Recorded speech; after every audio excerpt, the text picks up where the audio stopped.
For the first time in my life, I went to see a financial advisor. I used to think that you needed to be very wealthy or have lots of assets and investments or a trust fund in order to need a financial advisor. But honestly, the real reason that I never saw a financial advisor is because I was afraid.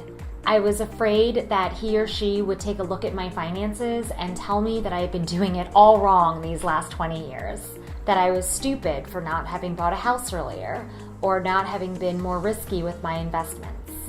It's the same way that you avoid seeing a doctor. Sometimes you're just too scared to find out what's wrong with you, or you don't want your doctor to chastise you for having high cholesterol or for not exercising enough. Which is so silly, because the sooner that you know whether you're healthy or not, the sooner that you can address it. I was expecting my advisor to tell me all the things that I was doing wrong, but the first thing that he did was tell me all the things that I had been doing right. If you have done nothing else other than consistently putting money in a savings account, no matter the amounts, then that is awesome. But if you haven't, that's okay too. Everyone's financial situation is different, and you are not defined by your net worth. My financial advisor wasn't there to judge me. His job was to be objective, to show me where I am now, and more importantly, to help me get to where I want to be, both in the short term and long term. He asked me a ton of very personal questions. When do you want to retire? What lifestyle do you want to have when you retire? How many houses do you want to own? How many vacations do you want to go on? When do you want to get married? Do you think that you're going to pay for your own wedding? How much do you think that will cost? What are your must-haves, your nice-to-haves, your wish-you-could-haves? It was weirdly therapeutic. And he said that he actually feels like a therapist sometimes, especially when he asks couples these exact same questions and he gets completely different answers from each partner.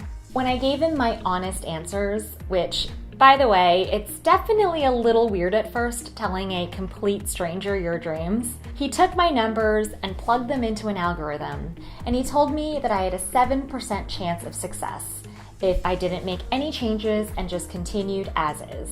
That's pretty grim, but just by tweaking a few factors, that likelihood of success went up to 73%. Obviously, this calculation isn't precise, but what this exercise taught me was that finances aren't this amorphous, mysterious thing. Sure, dreams change, emergencies can happen, and you're not always in control of your income.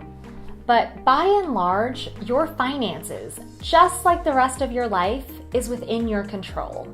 And it's worth taking the time to ask yourself the hard questions of where you want to be, short-term and long-term. It was empowering to know where I currently stood financially and to see where there were opportunities for me to take more risks or to make smarter choices. One super easy adjustment was simply transferring my savings into another account that had a higher interest rate.